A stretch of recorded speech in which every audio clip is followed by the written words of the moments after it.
అందరికీ నమస్కారం. నేను హరీష్ రంగోజీ. జగన్మోహన్ రెడ్డి గారి పేపర్లో ఒక పెద్ద వార్త రాయడం జరిగింది. అసలు ఏంటి వార్త అని ఈరోజు చూస్తే, అంతులేని అవినీతి, అంతా అరాచకం, చంద్రబాబు విధ్వంసం అంతా ఇంత కాదు, వైఎస్ జగన్మోహన్ రెడ్డి మండిపాటు, విద్య, వైద్యం, వ్యవసాయం అన్ని రంగాల్లో నిర్వీర్యం, రాష్ట్రంలో యథేచ్ఛగా రెడ్ బుక్ రాజ్యాంగం. రాష్ట్రంలో యథేచ్ఛగా రెడ్ బుక్ రాజ్యాంగం అంటే చిన్నగా సింపుల్గా పాయింట్ చెప్తా. అన్యాయాలు చేసిన వాళ్ళని, అక్రమాలు చేసిన వాడిని, భూములు తినేసిన వాడిని, ప్రజాధనం దోచేసిన వాడిని, ప్రజల్ని విడిగా కష్టపెట్టిన వాళ్ళని వదిలేసి మన పార్టీలో చూసి చూడనట్టుగా ఎట్లా వ్యవహరించామో ఆ రీతిగా వ్యవహరించమని చెప్తున్నారా జగన్మోహన్ రెడ్డి గారి పేపర్ గారు అని ప్రజలు అడుగుతున్నారు.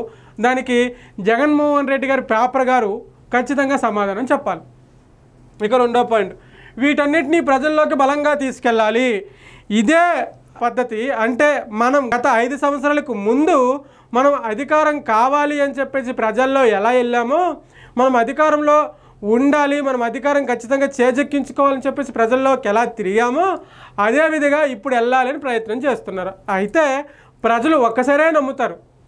అప్పుడు ఏం చెప్పారు, నేను ఉన్నాను, నేను విన్నాను, నేను కన్నాను, అది ఇది మాట తప్పును మడం తెప్పును అవి ఇవి అని చెప్పేసి ఏవో లేనిపోని మాటలు చెప్పి ప్రజల దగ్గర సింపతి గెయిన్ చేసుకొని ఆ విధంగా అధికారంలోకి రావడం జరిగింది. అధికారంలోకి వచ్చిన తర్వాత ఏమైనా మంచిగా పరిపాలించారయ్యా అంటే లేదు అని ప్రజలు మాట్లాడుకుంటున్నారు. అయితే ఇక్కడ ప్రధానంగా వైఎస్ఆర్సీపీ పార్టీ చేసినటువంటి తప్పేంటి, వైఎస్ఆర్సీపీ పార్టీ ప్రజలు ఎందుకు నెగిటివ్ వచ్చేసింది అంటే, జగన్మోహన్ రెడ్డి మంత్రులను, ఎమ్మెల్యేలను, కార్యకర్తలను అవన్నిటికీ వదిలేస్తే కొంతమంది వాలంటరీ వ్యవస్థ మొత్తాన్ని వాలంటరీ వ్యవస్థను వదిలేసిండు. పూర్తిగా వదిలేసి ఎట్లా అంటే ఆయన ప్యాలెస్ నుంచి బయటకు వచ్చే పరిస్థితి లేదు, ఎక్కడికి వెళ్ళినా పరదాలు పట్టుకొని వెళ్ళేవాడు. అసలు రాష్ట్రంలో ఏం జరుగుతుంది, మంత్రి ఏం చేస్తున్నాడు, ఎమ్మెల్యే ఏం చేస్తున్నాడు, ఎంపీ ఏం చేస్తున్నాడు, ఎమ్మెల్సీ, అసలు వైఎస్ఆర్సీపీ పార్టీ ప్రజల్లో ఏ విధంగా మెలుగుతుంది, ప్రజల్లో ఏ విధంగా ఉంది అని చెప్పేసి ఎప్పుడు కూడా జగన్మోహన్ రెడ్డి ఆరా తీయలేదు, జగన్మోహన్ రెడ్డి రిపోర్టులు తెప్పించుకోలేదు. అందుకు ఈరోజు వైఎస్ఆర్సీపీ పార్టీకి ఈ పరిస్థితి వచ్చింది అని ప్రజల గుసగుసలు.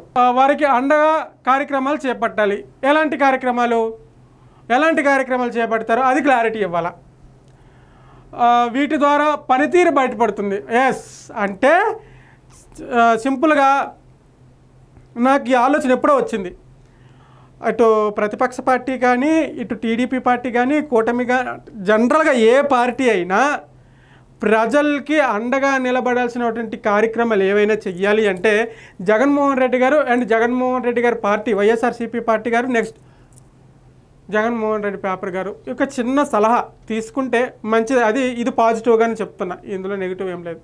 పంచాయతీ వారీగా కూడా కాదు, గ్రామాల వారీగా మీరేం చేయాలి, రచ్చబండ కార్యక్రమాలు పెట్టాలి. ఏ విధంగా, ఇది గతంలో టీడీపీ పెట్టింది, అవన్నీ పక్కన పెట్టండి, కానీ ఈ రచ్చబండ ఎలా పెట్టాలి అంటే గ్రామంలో ఉన్నటువంటి అక్కడ ఉన్నటువంటి పరిస్థితులు ఏంటి, అక్కడ ప్రజలకి ఏం అవసరం అవుతుంది, అక్కడ ప్రజలు ఏం కోరుకుంటున్నారు అని ఒక రచ్చబండ కార్యక్రమం ఏర్పాటు చేసుకొని ఆ రచ్చబండ కార్యక్రమంలో వినతలు తీసుకొని ఆ వినతల్ని మీరు అసెంబ్లీలో వచ్చి కూర్చొని మాట్లాడగలగాలి. అది అవుతుందా మన వల్ల? ఇట్స్ పాసిబుల్ మీ వల్ల అవుతుందా? కాదు. ఎందుకంటే మీరు అసెంబ్లీకే రావట్లేదు. అట్లా మీరు గ్రామంలో కూర్చొని అంటే స్వయంగా జగన్మోహన్ రెడ్డికి వెళ్ళి కూర్చోవాలి. ఇట్లా ఇన్ఛార్జీలు ఇవన్నీ ఏం పనిచేయవిగా. స్వయంగా జగన్మోహన్ రెడ్డి గ్రామ స్థాయిలో కూర్చొని అక్కడ ఉన్నటువంటి ఇబ్బందులు అవన్నీ తెలుసుకొని అవి తీసుకొచ్చి అసెంబ్లీలో మాట్లాడితే కొంచెం పాజిటివ్ వస్తుందని చాలామంది రాజకీయ విశ్లేషకులు అనుకుంటున్నారు. అయితే ఇది వైఎస్ఆర్సీపీ పార్టీ వల్ల కాదని చెప్పేసి కొంతమంది అంటున్నారు. ఎందుకు కాదు అన్నారంటే, గతంలో అసెంబ్లీలో జగన్మోహన్ రెడ్డి గారు ప్రవర్తించినటువంటి ప్రవర్తనకి ఈరోజు కూటమి ప్రభుత్వంకి అసెంబ్లీలో దొరికితే జగన్మోహన్ రెడ్డి గారిని నిలువునా కడిగేస్తారు. అందుకు జగన్మోహన్ రెడ్డి అసెంబ్లీకి వెళ్ళడు కాబట్టి ప్రజల దగ్గరికి వెళ్ళడు కాబట్టి ప్రజల దగ్గర వినతులు తీసుకోలేరు అని చెప్పేసి రాజకీయ విశ్లేషకులు అంటున్నారు. మరి ఇందులో పార్టీ జిల్లా అధ్యక్షులదే కీలక బాధ్యత. మీ జిల్లాలో పార్టీ ఓనర్షిప్ మీదే. ప్రజా సంబంధిత అంశాల్లో తక్షణ చొరవ చూపాలి. ఒకరి ఆదేశాల కోసం ఎదురు చూడొద్దు. ఇది మెయిన్ పాయింట్. జిల్లాలో ఇన్ఛార్జీలదే మెయిన్ పాత్ర.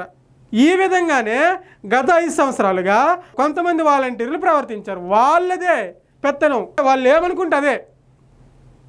ఒక అమ్మ, ఒక అక్క, ఒక చెల్లి ఎవరు అడిగినా నాకు పని ఉందమ్మా తర్వాత చేస్తా, ఊరికే ఏంటి చేస్తాం ఖాళీ ఉన్నప్పుడు అనే తీరుగా కొంతమంది వాలంటీర్లు ప్రవర్తించారు. కాబట్టే ఈరోజు వైఎస్ఆర్సీపీ పార్టీకి ఆ పరిస్థితి వచ్చింది. మళ్ళీ ఇన్ఛార్జీలకి అప్పచెప్పిండు. అంటే ఇప్పుడేంటి, ఎవరు ఆదేశాల కోసం ఎదురు చూడొద్దు, అంతా మీదే పెత్తనము, జిల్లాల్లో మీరే పెత్తనం చెలాయించండి. ఇది కరెక్ట్ కాదు నా ఒపీనియన్ ప్రకారం. ఎందుకంటే నీకు గ్రామ స్థాయిలో వాలంటీర్లు కానీ జిల్లా స్థాయిలో ఇన్ఛార్జీలు కానీ వాళ్ళు ఎప్పుడూ ఒకేలా ఉండరు. వాళ్ళ మైండ్ సెట్స్ ఎప్పుడు ఒకేలా ఉండవు. కాబట్టి ఏం చేయాలి, పెద్ద స్థాయి నాయకులనే దింపాలి, పెద్ద స్థాయి నాయకులనే కూర్చోమని చెప్పాలి. ఈ ఇన్ఛార్జీలు ఇవన్నీ దేనికి పనికిరాని ముచ్చట్లు. వాళ్ళు దీనివల్ల వైఎస్ఆర్సీపీ పార్టీకి ఇంకా నెగిటివ్ వస్తుంది కానీ పాజిటివ్ రాదని నా ఒపీనియన్ పర్సనల్గా. మీకు మీరుగా స్వచ్ఛందంగా కదలాలి, నియోజకవర్గ ఇన్ఛార్జీలు స్వయంగా కలవాలి. సమాజంలో గొంతులేని వర్గాలకి ఎల్లప్పుడూ బాసటగా నిలిచేది మనమే. పార్టీ జిల్లా అధ్యక్షులు వైఎస్ జగన్మోహన్ రెడ్డి గారి ఆదేశాలు. అదే సింపుల్గా చెప్పాలంటే ఇన్ఛార్జీలు కానీ వాళ్ళు జిల్లాలో పెట్టేది కంటే డైరెక్ట్గా మంత్రి కానీ, డైరెక్ట్గా ఎమ్మెల్యే కానీ, లేకపోతే డైరెక్ట్ మీరే కానీ కూర్చుంటే కొంచెం అక్కడ ఉన్నటువంటి ఇబ్బందులు కానీ, లేకుంటే అక్కడ ఉన్నటువంటి ప్రాబ్లమ్స్ కానీ, ప్రజలు ఏం కోరుకుంటున్నారో అది మీకు క్లియర్గా తెలుస్తుంది. ఇప్పుడు ప్రజలకి మీకు మధ్య ఒక పర్సన్ పెట్టడం ఏ పార్టీకి మంచిది కాదు. నాయకుడే, పార్టీ అధినాయకుడే ప్రజల దగ్గరికి వెళ్ళి మాట్లాడింది వేరు, ప్రజల దగ్గర వేరే వ్యక్తి మాట్లాడి ఆ వేరే వ్యక్తి తీసుకొచ్చింది మీకు చెప్పింది వేరు. ప్రజలు ఒకటి చెప్తే అది మీకు వేరే విధంగా కూడా చెప్పొచ్చు, అది మీకు వేరే విధంగా కూడా పోట్రే అవ్వచ్చు. అది పార్టీకి ఎప్పుడూ నష్టమే. మరి ఈ ఆలోచన ఎవరిచ్చారో నాకైతే తెలియదు కానీ దీనివల్ల వైఎస్ఆర్సీపీ పార్టీకి కొంతవరకు నష్టమే జరుగుతుంది. వీళ్ళు పాజిటివ్గా జరుగుతుంది అనుకుంటున్నారేమో కానీ దీనివల్ల వైఎస్ఆర్సీపీ పార్టీకి నష్టమే జరుగుతుంది. ఎందుకంటే ఇన్ఛార్జీలు కానీ, ఎందుకంటే ఇంతకుముందు జరిగింది కాబట్టి 5 సంవత్సరాల్లో కొంతమంది వాలంటీర్లు చేసిన పరిస్థితి వల్లే గ్రామాల్లో చాలా నెగిటివ్ వచ్చింది వైఎస్ఆర్సీపీ పార్టీకి. అది జగన్మోహన్ రెడ్డి గారికి తెలుసో తెలియదో నాకు తెలియదు కానీ నా రివ్యూ ప్రకారం ఖచ్చితంగా నేను ప్రతి గ్రామంలో, మా జిల్లాలో ఉన్నటువంటి ప్రతి గ్రామానికి నేను రివ్యూ చేశా. ప్రతి గ్రామంలో ఈ వాలంటీర్ ఇలా చేశాడు, ఈ వాలంటీర్ ఇలా చేశాడు, ఈ వాలంటీర్ ఇలా చేశాడు అని చెప్పారు కానీ జగన్మోహన్ రెడ్డి ఇలా చేశాడు, ఎమ్మెల్యే ఇలా చేశాడు, మంత్రి ఇలా చేశాడు ఎప్పుడూ చెప్పలే. వాలంటీర్ ఇలా చేశాడంటే వాలంటీర్ ఎవరు పెట్టారు? జగన్మోహన్ రెడ్డి పెట్టారు. జగన్మోహన్ రెడ్డి గారు తప్పు చేసినట్టు వైఎస్ఆర్సీపీ పార్టీని ఓటు చేయొద్దు. ఇలా వచ్చేసింది గ్రామ స్థాయిలో. మళ్ళీ సేమ్ వాలంటీర్ ప్లేస్లో ఇన్ఛార్జీలు పెడుతున్నారు. సో మళ్ళీ సేమ్ ప్రాబ్లం వస్తుందని నేను అనుకుంటున్నాను. ఇదైతే మంచి ఆలోచన కాదు. మరి ఎవరిచ్చిన ఆలోచన ఇది మరి కొంచెము డ్యామేజ్ చేస్తుంది పార్టీని. ఇది ఈరోజు వీడియో. వీళ్ళు తీసుకున్న ఈ కార్యక్రమం పైన మీ అభిప్రాయం ఏంటో కింద కామెంట్ రూపంలో తెలియజేయండి. Thank you.